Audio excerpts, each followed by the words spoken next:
Welcome back to Zemer of the Week, Zao.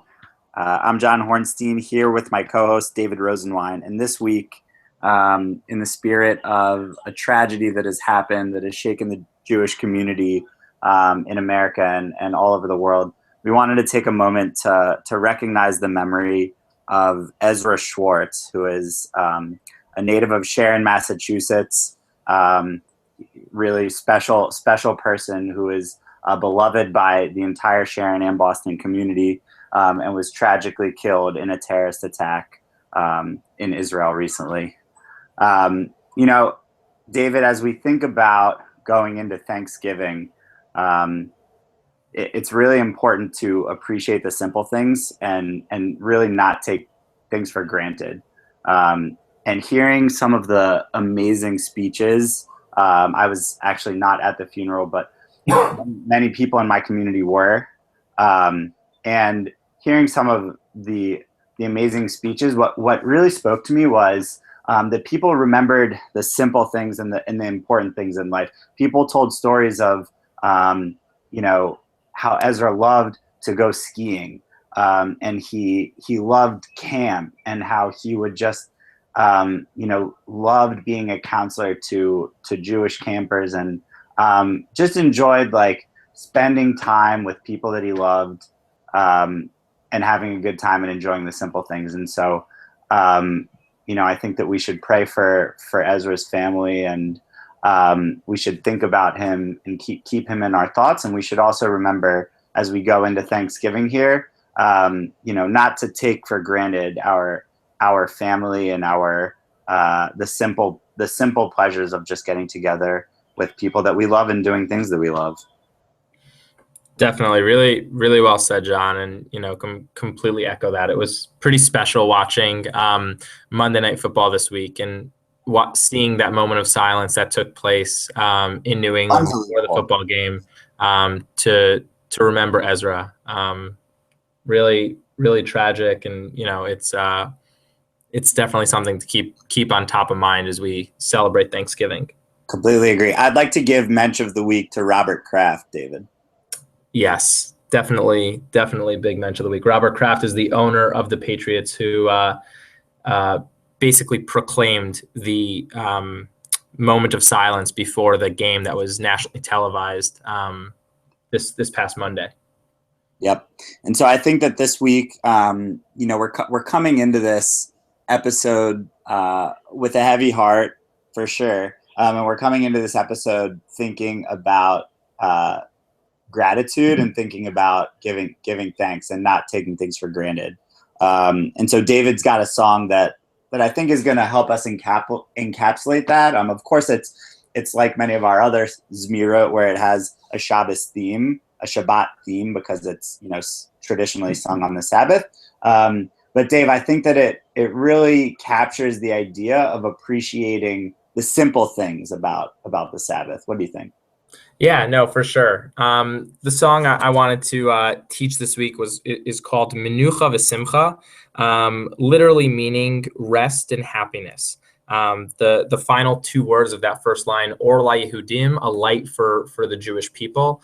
And really what the song just talks about, it talks about the Shabbos day, and how it is just a day of rest and happiness. And I know, every bubby has said to their kid, what a chamudi or chamuda, and that comes from a similar word from the song Yom Madim. It's like, cute, pretty, beautiful, and that's really what we're talking about. So kind of taking a step back from some of the fancy a cappella and the different alignments and fancy songs, and really just bringing arrangements, David. Arrangements, alignments. I'm not a musical aficionado, but just taking a step back and really going back to the simple things and just Shabbos and relaxing, hanging out, and appreciating the day of rest. Awesome. Let's get into it. I don't know this song, so David is going to assume bar mitzvah teacher, and hopefully we'll pick it up soon enough. Yeah. Okay. Well, I will do my best. John, I'll do a few lines, and maybe you can feel free to join in. So the first line goes like this. I didn't do my Menu. knees today, but hopefully we'll be okay. I hope so too. Menucha v'simcha or la Yehudim. You want to try that? Is it menucha v'simcha or menucha l'simcha? No, the first one. You got it. Vi. So rest and happiness. Got it. Both simple pleasures in life. Okay. Menucha v'simcha or la Yehudim. Crushing it. Next part. Yom Shabbaton, Yom Mahmadim. Yom Shabbaton, Yom Mahmadim. Good. So now I'll sing that first line all together. Menucha v'simcha or la Yehudim, Yom Shabbaton, Yom Mahmadim. Then the next line sounds very similar. I'll just do it quickly. Shom Rav Zachrav, Hema Me'idim, Ki leshisha kabruim veyomdim. So that's a low part. That's a low part. Now we're gonna have the high part. The high part's pretty cool. It's one of my favorites actually. So I'll do the first part, John, then you'll chime in. Oh baby, all right, let's do it. Hope the vocals are ready for this one, baby. Here it comes. Me. Sound great. Shemei Shahamayim. Oh, John, you floated the pizzazz there. Spoiler alert. That's right. So that's actually a great rendition. A nice harmony. Again, I'm not one to arrange or align, but John is the arranger, and he threw in a beautiful harmony. So I said the words Shemei Shamayim, and John echoed Shamayim. So let's do that again, John, and then I'll finish the line. Perfect. Shemei Shamayim.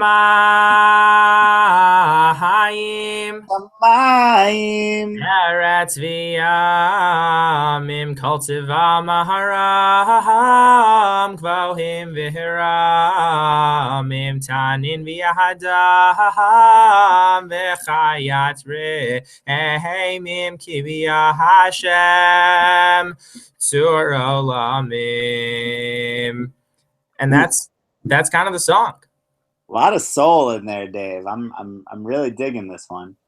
Well, it set the tone. You set the tone, and we have a big holiday weekend here. The stock market closes and people take off of work.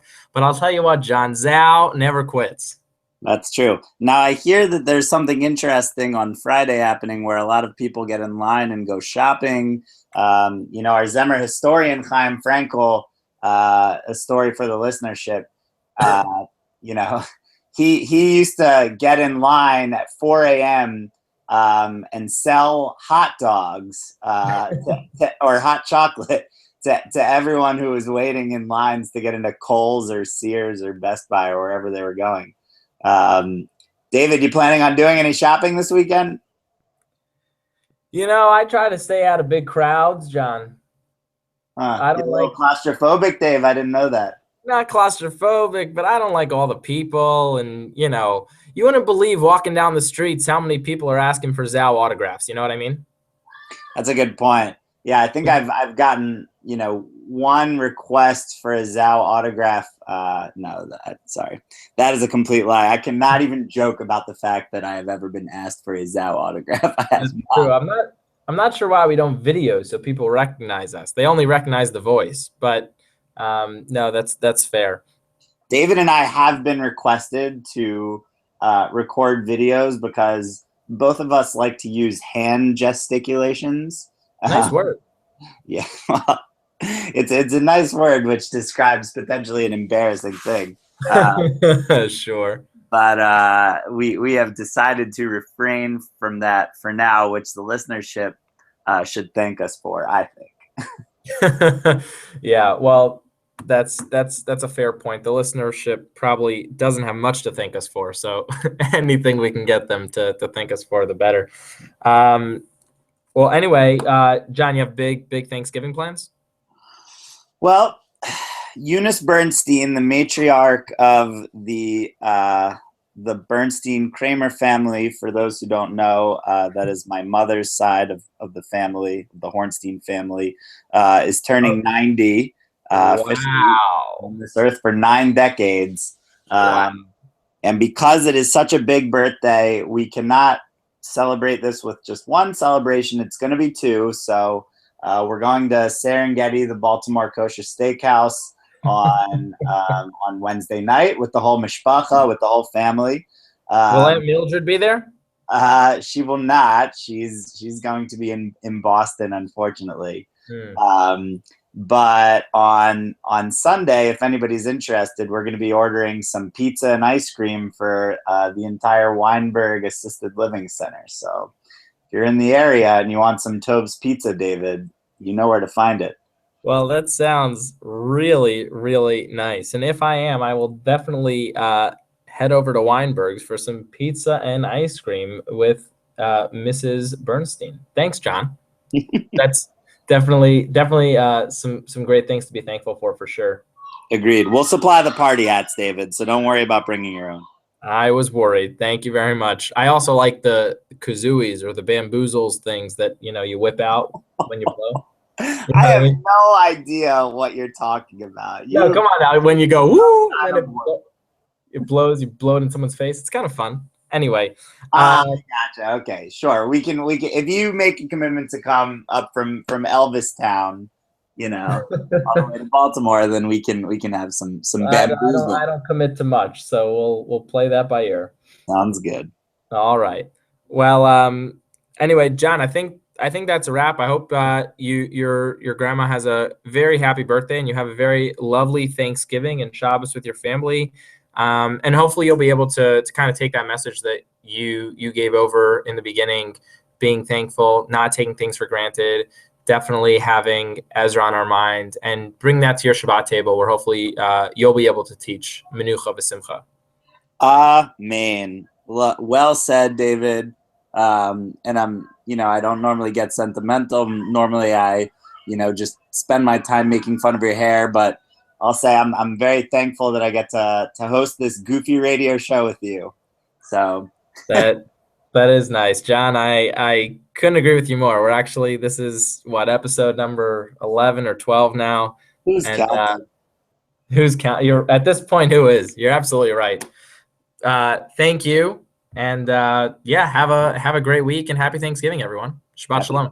Happy Thanksgiving and Shabbat Shalom, everyone.